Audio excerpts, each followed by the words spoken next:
Voilà, bonsoir à tous. Nous sommes à nouveau en direct, hein, donc je vais éteindre mon ventilo qui fait beaucoup de bruit. Donc nous sommes ensemble. Bonsoir à tous. J'espère que vous allez donc être nombreux cette fois encore pour notre étude, hein. Donc je me connecte avant pour saluer les uns les autres. J'espère que vous allez bien. Donc que vous prenez très au sérieux le confinement, parce que, semble-t-il, c'est l'arme la plus redoutable pour ne pas pouvoir faire circuler le virus. Donc, alors restez chez vous, c'est très important pour cela. Donc voilà, j'essaie de voir qui se connecte. Je vois qu'il y a déjà des personnes connectées, mais comme euh, je vois pas les noms, voilà. Donc ah ben voilà, donc c'est important. La sœur Amandine, comment vas-tu? Le frère Franco aussi. Salut à vous. Bonsoir aussi. Bénédiction pour vous, hein. Merci d'être fidèle. Merci d'être là avec nous dans notre moment d'étude biblique. Il faut que nous puissions nous habituer avec ce fonctionnement-là. Donc voilà, nous saluons tous ceux qui nous visitent et nous rappelons que pendant toute cette période de confinement, nous avons mis en place euh, des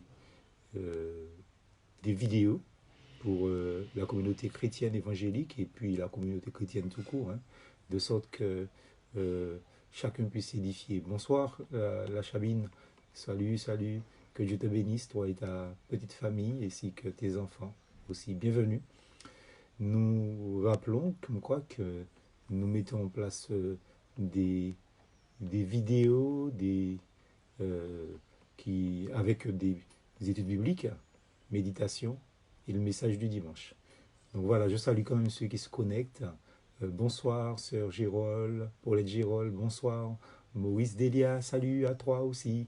Donc, et je continue donc vous dire comme quoi que nous faisons en sorte que les gens puissent avoir de quoi nourrir leur âme et maintenir leur foi en, je vais dire, en haleine, quoi, bien vivante, pour ne pas sombrer dans le désespoir aussi, bien sûr, mais ne pas sombrer dans une sécheresse spirituelle. Donc voilà, nous sommes au moment des salutations, donc je vois des personnes qui sont connectées, donc que je salue, donc dans le nom de Jésus, bien sûr, bien sûr. Et puis, bien sûr, à 30, donc nous allons mettre en place, bien sûr, commencer plutôt notre étude. Voilà, donc vous pouvez déjà envoyer des invitations pour d'autres personnes qu'elles puissent se connecter. Salut Kevin, donc qui regarde. Bienvenue dans notre étude biblique. Nous sommes aux salutations. Donc aussi, je vois le frère Hervé Léval aussi. Je suppose que vous êtes en famille, hein, certainement. Alors, je salue toute la famille Léval, hein, la sœur Elisabeth, Lisa, donc le frère Hervé, bien sûr. Donc, soyez les bienvenus aussi. Je vois que Kevin est connecté, ravi-t-on. Je ne sais pas si c'est toute la famille qui est avec toi, ou bien si c'est une partie, ou bien si tu es seul à être connecté. En tout cas, je transmets mes salutations à la famille Raviton, donc de notre église évangélique aussi, Baptiste d'Ajoupa-Bouillon. Je ne sais pas s'il y a d'autres personnes qui se connectent et que je ne vois pas. J'essaie de saluer tout le monde, hein. Alors, je rappelle que nous prenons rendez-vous le mardi soir pour la méditation. Nous prenons rendez-vous le vendredi soir pour l'étude biblique. Et nous prenons rendez-vous pour le dimanche matin, pas le culte, puisque ce sera ingérable, hein, donc, mais pour le message du dimanche. Donc, ce qui fait que si vous êtes vraiment fidèle à ces rendez-vous, ben, à part le virtuel, hein, je veux dire, mais vous n'êtes pas dépaysé, vous avez le même rythme d'activité euh, de, ecclésiastique pendant le confinement. C'est-à-dire que vous avez votre méditation, vous avez votre étude biblique, vous avez le message du dimanche, à part la communion fraternelle réelle, euh, bien sûr. Donc, puisque là, ce n'est que virtuel, eh bien, vous ne pouvez pas vous plaindre. Donc, voilà. Je ne sais pas s'il y a quelqu'un qui veut me dire quelque chose en particulier. Donc Kevin qui me dit merci de la part de la famille. Ah, et bien toute la famille est là, soyez bénis. Donc aussi, je rappelle que ceux qui ont la possibilité, qui ont des postes de télévision dernier cri, ou bien ceux qui peuvent acheter peut-être des ajouts, de matériel à ajouter, donc peuvent mettre le Facebook sur la télévision et comme ça toute la famille voit, quoi. Donc c'est une bonne chose aussi. Alors je regarde qui c'est qui me parle encore. Salut Johanna, donc elle ne me parle pas, mais je vois qu'elle est connectée. Salut Johanna, ma technicienne, donc comme je l'appelle, sois bénie, petite sœur. Et puis toute ta famille, bien sûr, aussi, hein. Donc vous connaissez l'affection que j'ai pour vous aussi, comme pour les autres frères et sœurs, bien sûr, mais d'une manière particulière. Soyez bénis aussi. Voilà, donc, pardon, nous sommes dans les salutations, donc vous pouvez me dire quelque chose, hein, donc écrire quelque chose.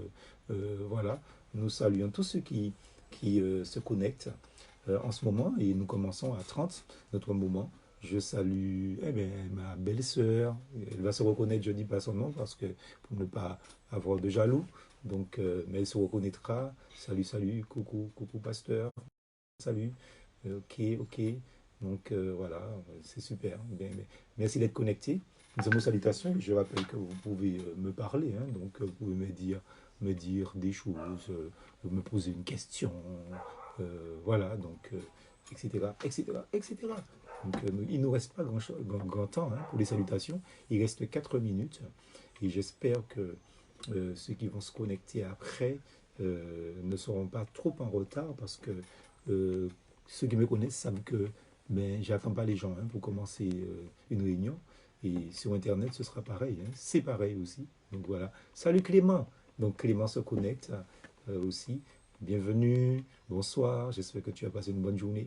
Que Dieu te bénisse. Bénédiction à toi. Donc tous ceux qui se connectent, voilà. Donc je les salue d'une manière particulière. Il nous reste, oui, toujours 4 minutes, un peu moins de 4 minutes. Salut Régna, coucou à toi, que le Seigneur te bénisse aussi. Sois béni ainsi qu'Anaïs, ma fille adoptive. Et puis la sœur Gérald qui me dit toujours un plaisir de voir notre pasteur.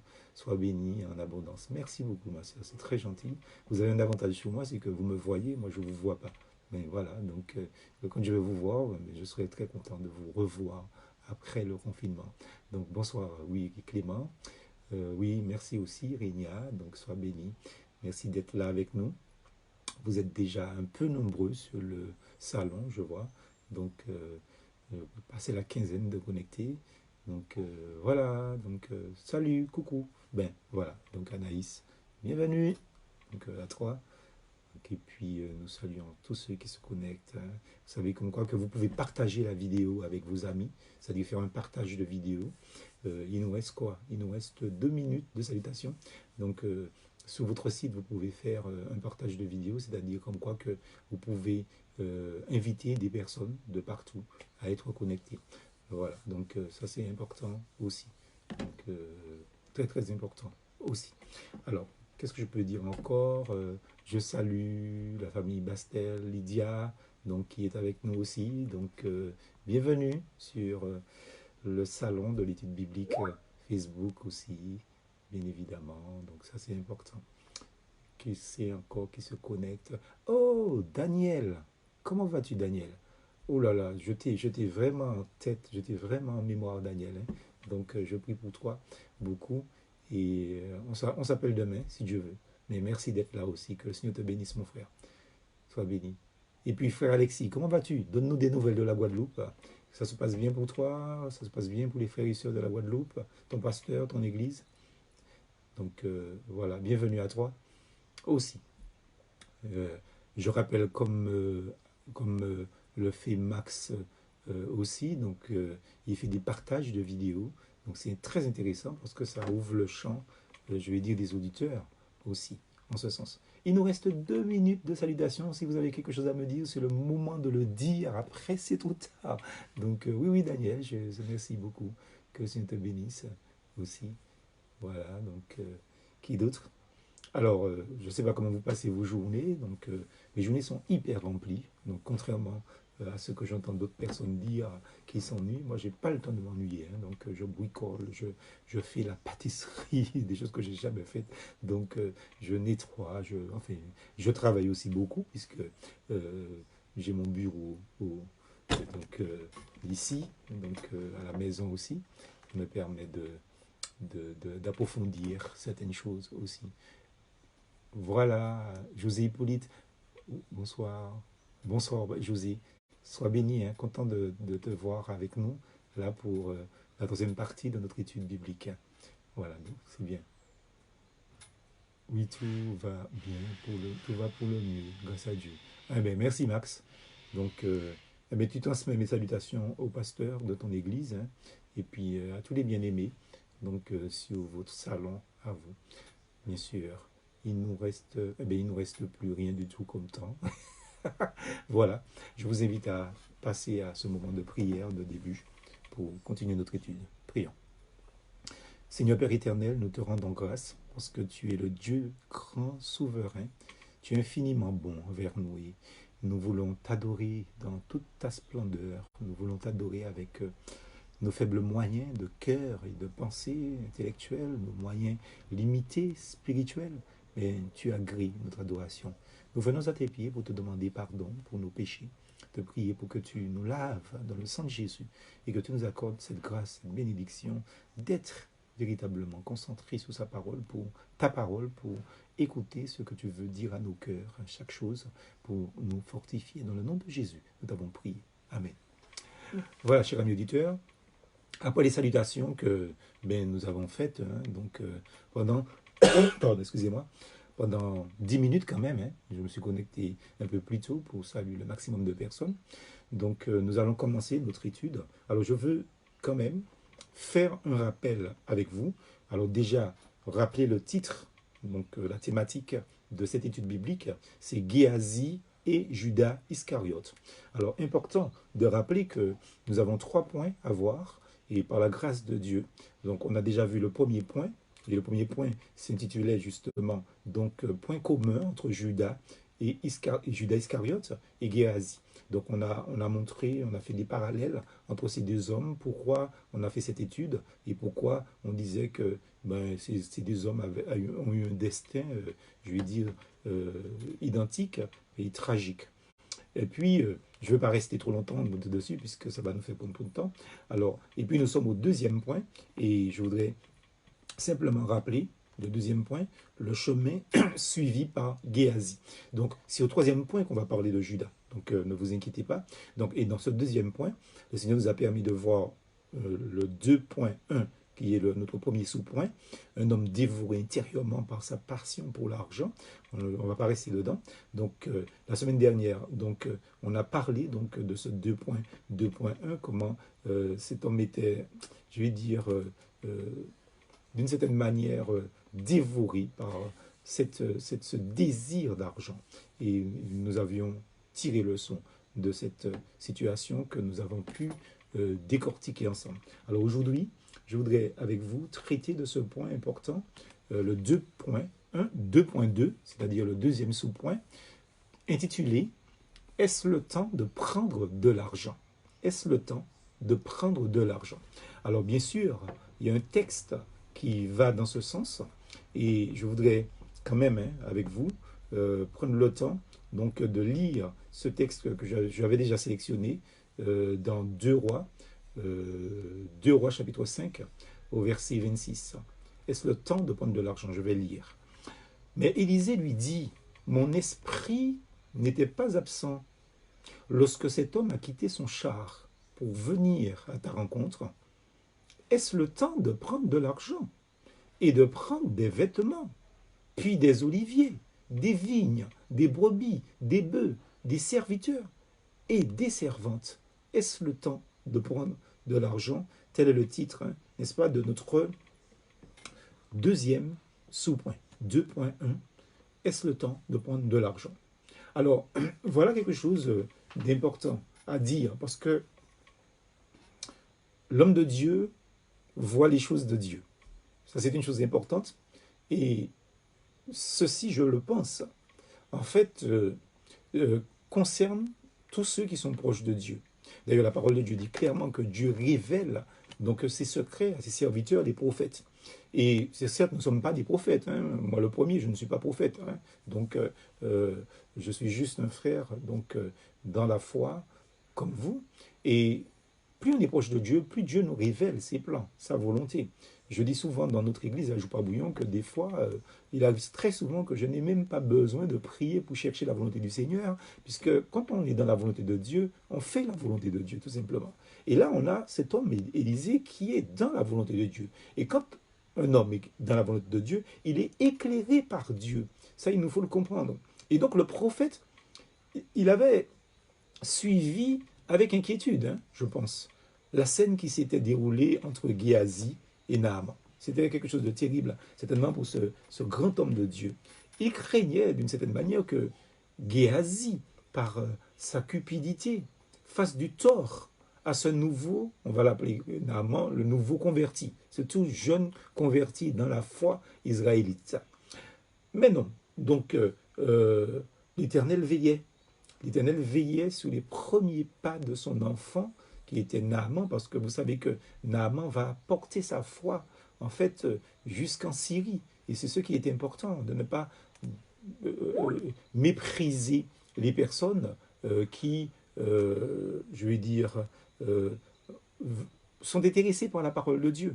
Nous avons tendance à faire de considération de personnes. Quand une personne est considérée par Dieu, donc cherche Dieu, nous devons profiter de l'occasion que Dieu nous donne pour pouvoir aider la personne donc à grandir et surtout à connaître Dieu. Donc Dieu veillait sur Naaman pour que Naaman ne puisse pas tomber dans le piège, justement. Alors, la prétendue requête, ou si vous voulez, la prétendue demande du prophète apparaît comme une bonne œuvre placée devant lui. Donc, qu'est-ce qui se passe? Donc, puisque c'est vrai que Naaman va être sollicité par le prophète, entre guillemets, donc Géasi, puisqu'il travaillait à côté du prophète, Géasi était censé prendre la place d'Élisée par la suite. Il faut bien comprendre cela. On regarde le cas d'Élie, Élie avec Élisée à ses côtés, et quand Dieu a rappelé Élisée, Élie, Élisée a pris la place. Donc après, donc Élisée, c'est Géasi qui devait prendre la place. Donc le prophète, il est d'une certaine manière étudiant prophète, si on peut parler comme ça. Donc, il fait une requête, lui, Géasi, comme il dit ça très bien que c'est considéré par Naaman comme si c'était une bonne œuvre que Élisée plaçait devant lui. D'où l'empressement qu'a eu Naaman à répondre largement aux besoins qui ont été présentés par le prophète, ou si vous voulez, le fils du prophète, ou bien le prophète en formation qui était Géasi.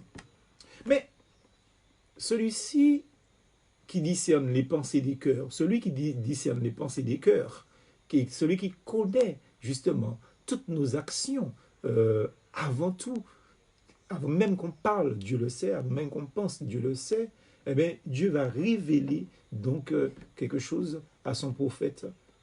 Dans Hébreux chapitre 4, il nous est dit au verset 13, comme quoi que nulle créature n'est cachée devant Dieu, mais tout est à nu et découvert aux yeux de celui à qui nous devons rendre compte. Vous voyez comment c'est important pour nous? Donc, vous savez, nous avons soulevé ce matin sur Facebook une question importante, justement, comment une personne qui se dit évangélique puisse avoir, en fait, une fausse identité. La parole de Dieu nous dit que nous pouvons tromper nos compatriotes, nous pouvons tromper nos parents, nous pouvons tromper l'Église, nous pouvons tromper encore plus le pasteur. Je crois qu'il y a une personne qu'on trompe le plus, c'est le pasteur, n'est-ce pas? Donc, dans les églises. Et évidemment, donc, Dieu, lui, il voit. Dieu, lui, il sait.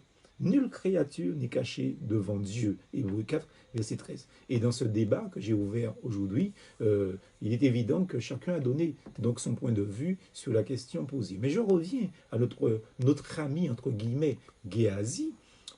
Élisée déclare, en fait, à cet homme, à Géasi, qu'il est parfaitement au courant de tous ses faits et gestes.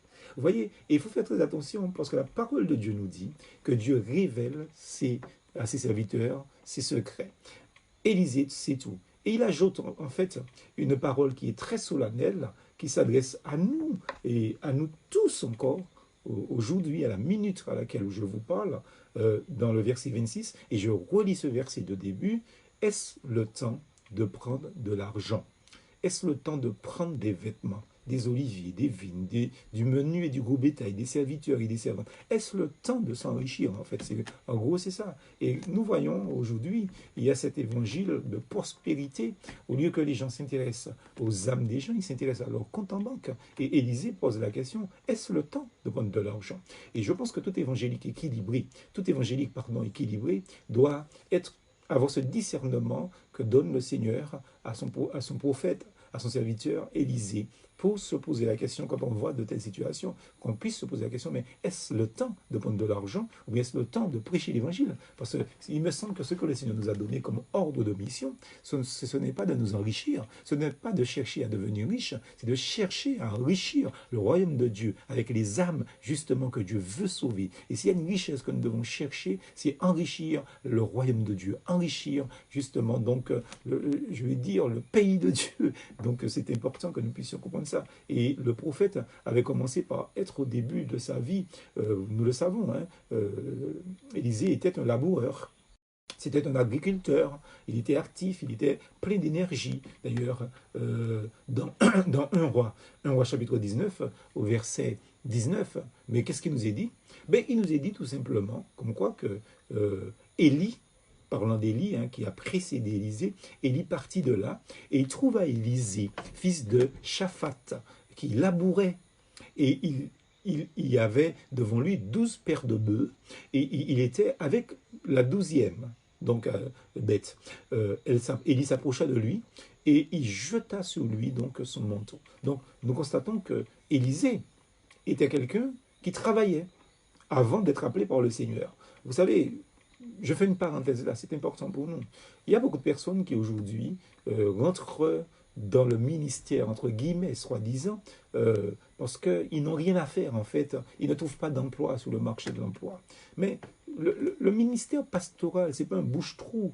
Pour être pasteur, il faut avoir une vocation de Dieu. Et on voit le désordre que ça commet, justement, donc, dans le monde. Des gens qui font n'importe quoi parce qu'ils n'ont pas d'appel, ils n'ont pas de vocation, ils n'ont pas l'amour des âmes. En fait, ils dépouillent les âmes au lieu, justement, de les enrichir. Or, un vrai serviteur de Dieu, il fera tout pour enrichir les âmes, pour enrichir leur connaissance de Dieu, pour enrichir, je vais dire, leur vie spirituelle, pour enrichir la personne de la connaissance même de Dieu. Et ce jour-là, Élie a choisi Élisée en lui jetant le manteau donc sur son épaule. Et c'est comme ça qu'effectivement que l'appel avait été fait, parce que Dieu l'avait dit d'aller choisir, d'aller chercher Élisée, et ça c'était l'appel, c'était le symbole que Dieu l'appelle. Quand vous donnez à quelqu'un votre manteau, ça veut dire que dans le sens prophétique de là, donc on va dire comme quoi que je te donne tout ce que je possède, maintenant tu es à ma disposition, tu es là avec moi, tu es là pour moi, tu es à côté de moi. Et en ce temps-là, vous savez que sous la loi, le peuple de Dieu, c'est un peuple qui avait la promesse d'une bénédiction terrestre, à la seule condition de se montrer fidèle au commandement donc, de Dieu, au commandement de la loi, au commandement de la parole de Dieu. Et si vous voulez une idée donc, de la chose, il faut lire dans Deutéronome, chapitre 28, versets 1er à 6, on appelle ça les bénédictions, justement, que Dieu donne à celui qui obéit donc à sa parole et qui, d'une certaine manière, lui fait confiance, cherche sa volonté et évidemment, donc ça c'est une chose importante pour qu'on puisse comprendre, donc qui veut faire sa volonté par amour pour Dieu. Donc Deutéronome 28, versets 1 à 6, est la condition que Dieu donne aux croyants de bénédiction. Si tu obéis à ma parole, voilà ce qui va t'arriver comme chose formidable.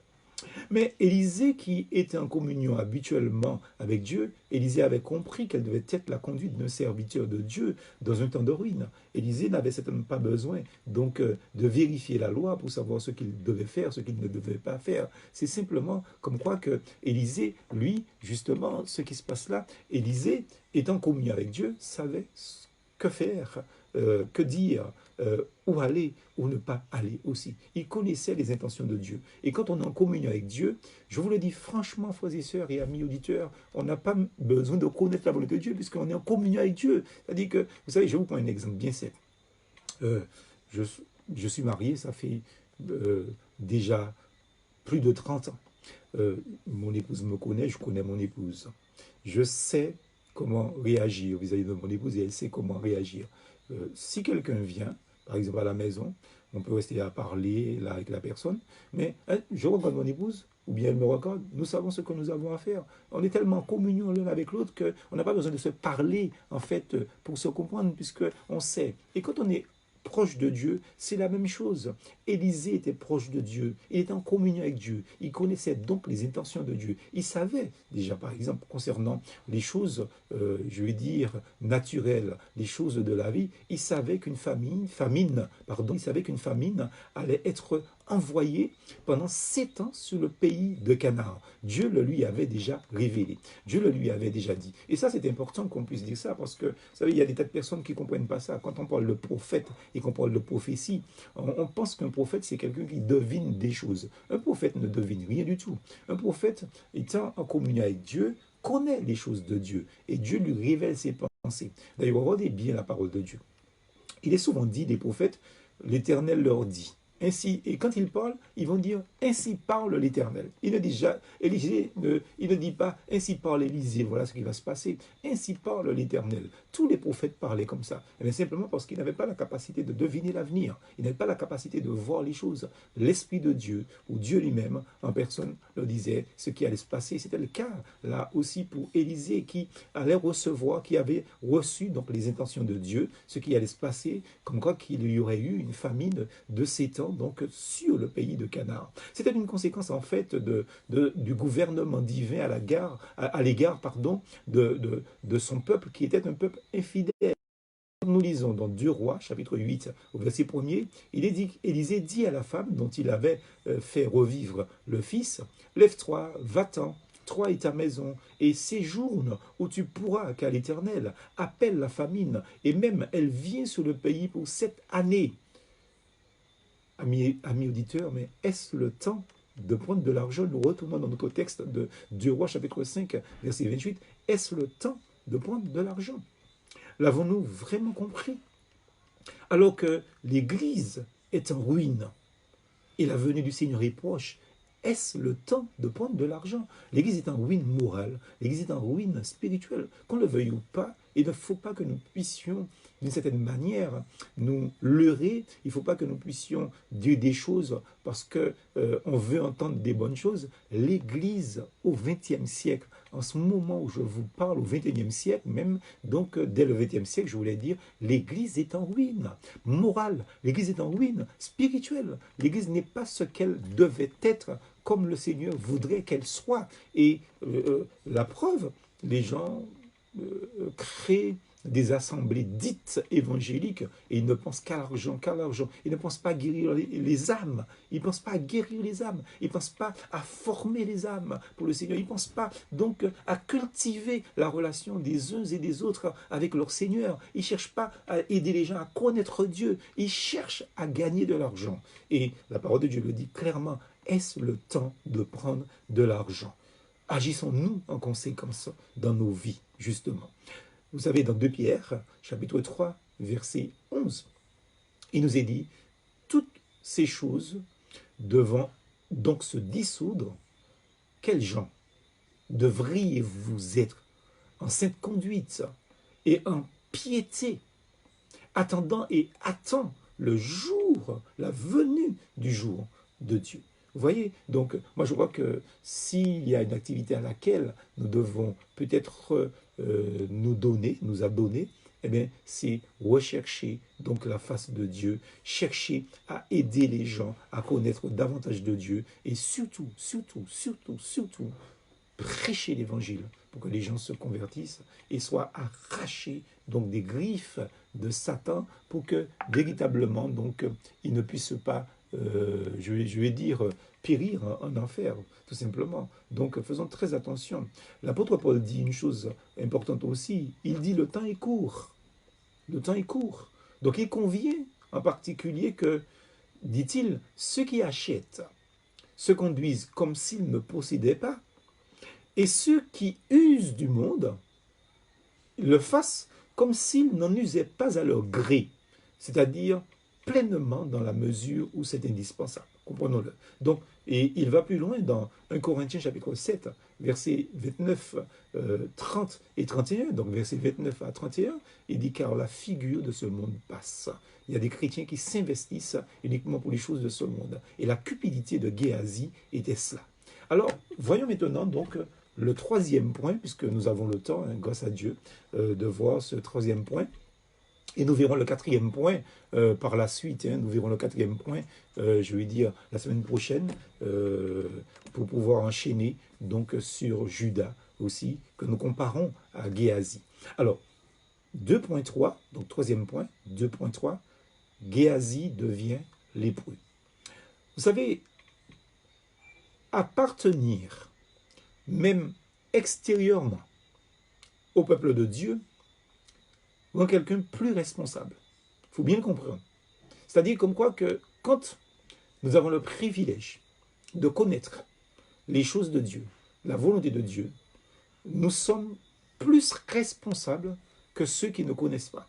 Parce que ça veut dire comme quoi que, même si notre cœur, le cœur de la personne n'est pas régénéré, mais ce qui se passe, c'est que la personne est en droit d'être un modèle, est en droit d'être un exemple dans la société pour ses contemporains. Il faut faire très attention. Même si c'est en extérieur que nous sommes, je vais dire, en relation avec le peuple de Dieu, eh bien, ça nous rend plus responsables.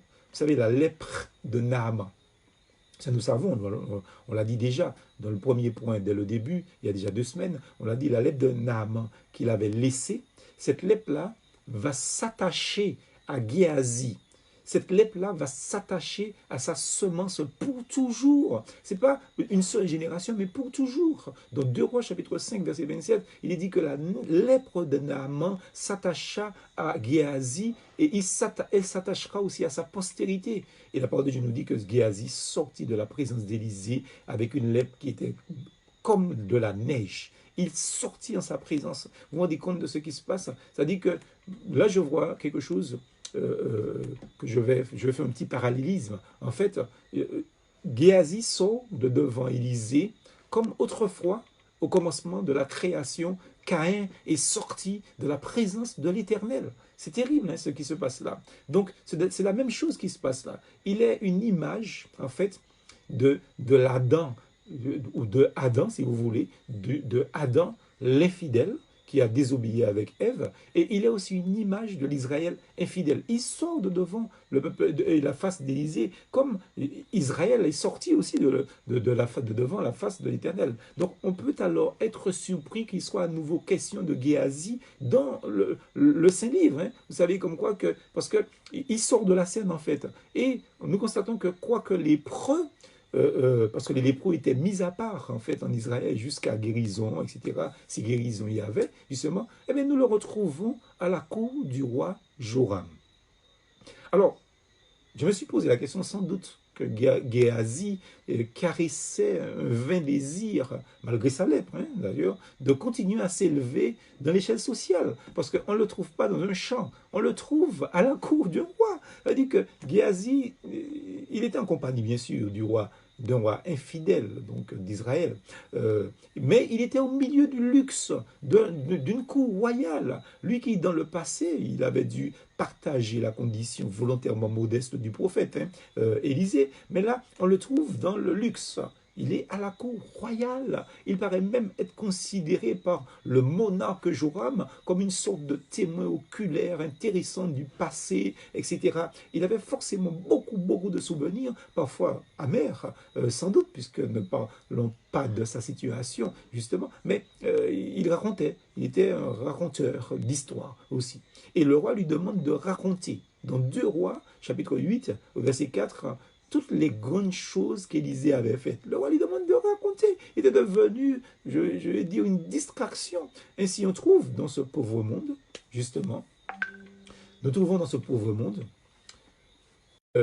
une certaine satisfaction à entendre parler de choses remarquables, d'actes puissants.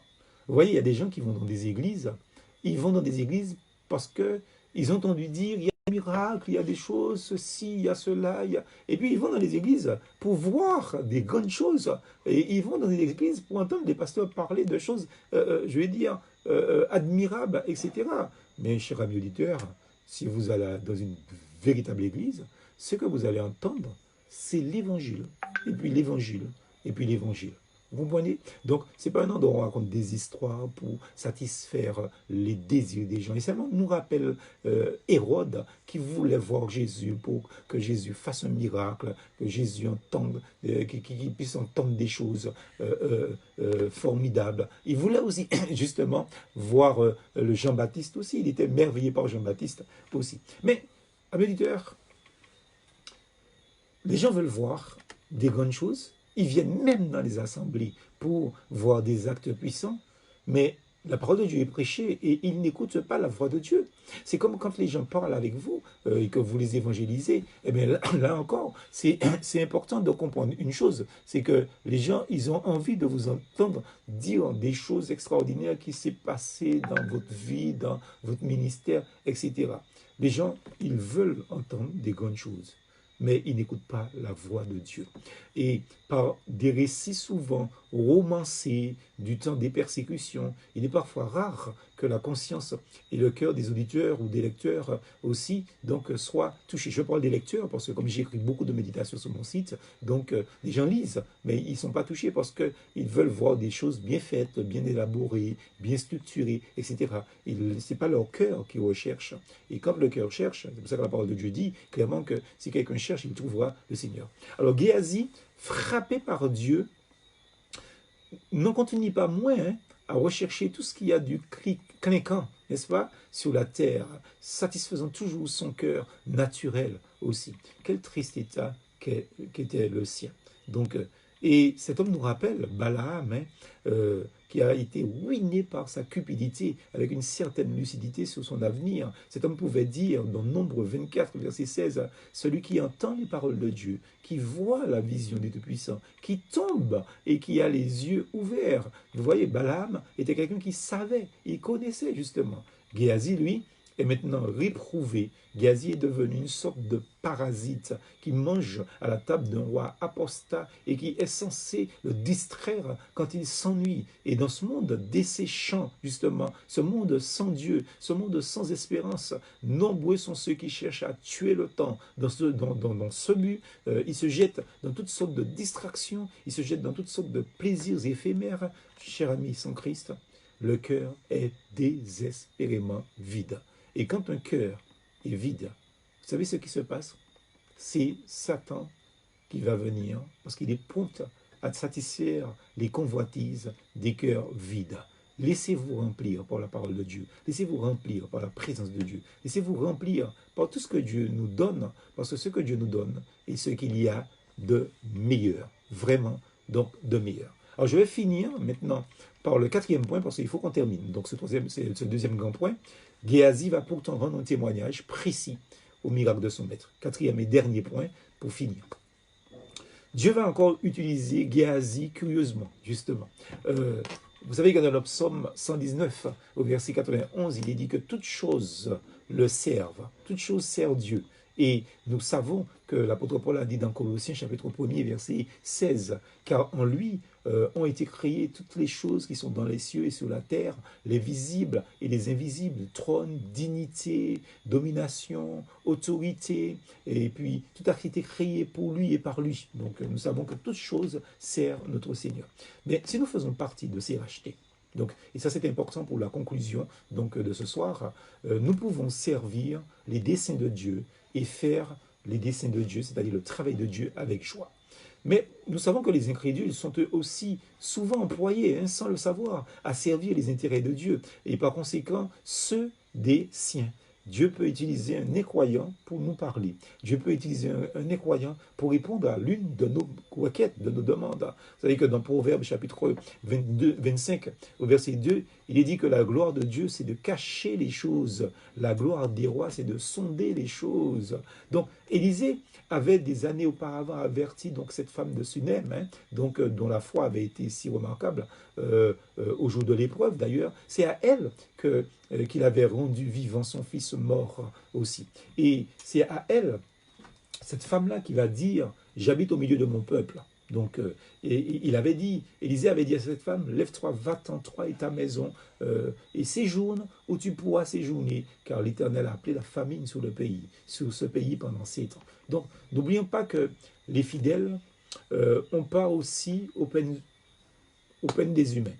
Nous avons dit qu'un croyant peut tomber malade, un croyant peut perdre son emploi, un croyant peut perdre son mari ou sa femme, un croyant peut tomber dans une situation de deuil aussi. Donc, mais il faut bien comprendre comme quoi que là, c'est la même chose. Cette femme de Sunem, elle est croyante, mais ce qui va se passer, c'est que il y a une famine. Mais Dieu va la protéger de cette famine parce qu'elle va obéir, elle va se lever, elle va s'en aller au pays des Philistins. Vous vous rendez compte? Dieu va se servir des ennemis d'Israël pour prendre soin de l'un des siens. Donc, toutefois, bon, dès la fin de ce temps complet d'épreuve, elle revient en Israël et elle sort pour aller crier au roi, touchant sa maison, touchant ses champs, ses propriétés en fait. Ça, vous pouvez le lire dans 2 Rois, chapitre 8, au verset 3. Donc, Dieu prend en main donc, tout ce qui concerne sa servante, qui semble bien d'ailleurs être veuve, hein, et bientôt elle ramènera avec les mêmes soins le résidu de cette femme, dont cette femme est le type.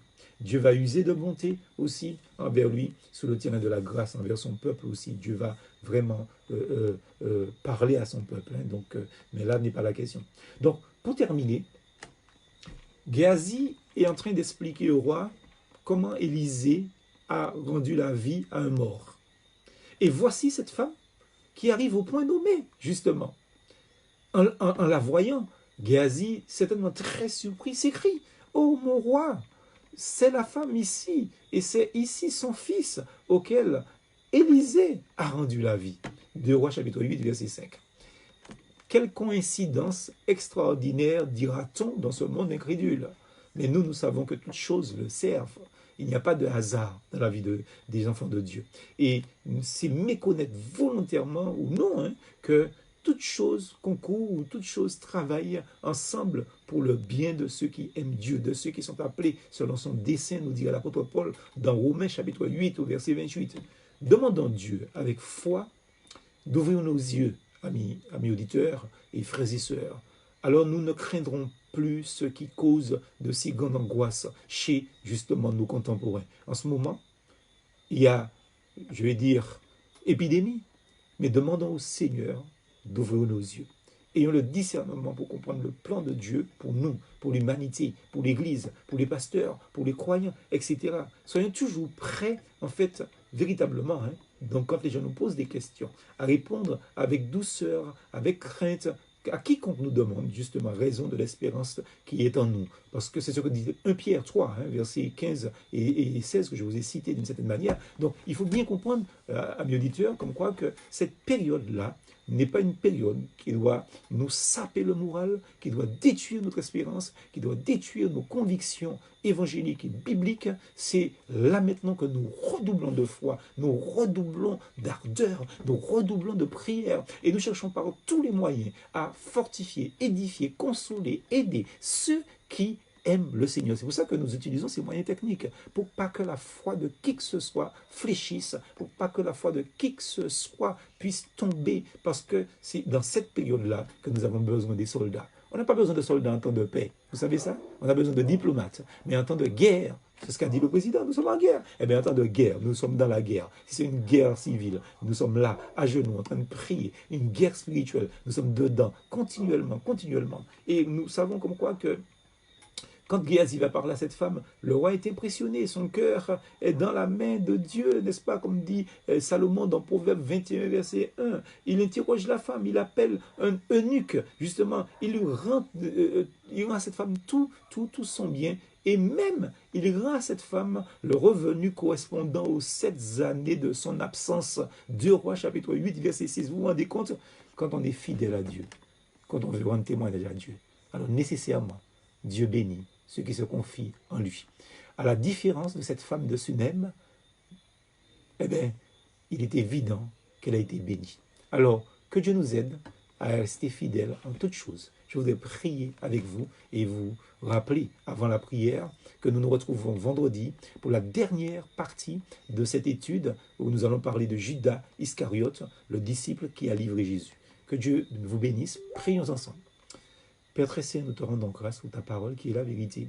Et nous voulons prendre l'exemple de cet homme, Géasi, afin d'apprendre de son exemple. Non pas de faire comme lui, mais d'apprendre de l'erreur qu'il a faite, de sorte que nous puissions nous-mêmes avoir le discernement par rapport aux choses de ce monde. Que tu nous aides aussi de prendre le bon exemple que tu nous as montré dans cette femme de Sunem qui, au moment de la sécheresse, au moment de la famine, n'a pas été découragée. Que le cœur des croyants ne soit pas découragé pendant cette période de confinement, mais que plutôt nous soyons fortifiés en toi et qu'après, nous nous retrouvons ensemble, et bien notre foi soit encore plus grande les uns justement dans l'amour fraternel les uns avec les autres. Te bénissons et nous prions au nom de Jésus. Amen. Voilà, chers amis auditeurs, je vous dis merci. Merci d'avoir été fidèles. On se donne rendez-vous pour dimanche matin à 11 h pour le message dominical. Et bien évidemment, la semaine prochaine, si Dieu nous garde en vie, nous recontinuons. Donc, mardi soir, donc méditation, donc à 18h30. Voilà, ce message sera posté sur YouTube par notre technicienne Johanna. Donc, en tout cas, n'oubliez pas de faire circuler la parole de Dieu à tous vos amis. Parce que si ça vous fait du bien, eh bien certainement, ça fera du bien aussi au reste de l'humanité. Soyez bénis. Bonne soirée à tous. Que Dieu vous garde dans ses mains, précieuses mains.